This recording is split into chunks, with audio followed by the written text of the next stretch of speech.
how to buy stocks on Cash App. So if you'd like to buy stocks on Cash App, it is very simple to do so. All you have to do is go ahead and first of all make sure to open up your Cash App. Once you open your Cash App account, this is the type of interface that you will be able to see right here. Now what you have to do is come to the home tab and go to the option called stocks. You can invest with as little with $1 also right from Cash App on any type of stock that you want.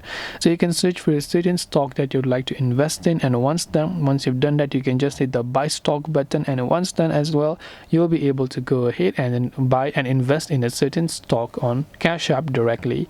And this is the way that you can basically buy stocks on Cash App. I hope that this video pretty much helped you, and if it did help you, do make sure to leave a like and also hit that subscribe button for more short and sweet tutorials like this. As always, thank you very much for watching till the very end, and see you soon in our next video.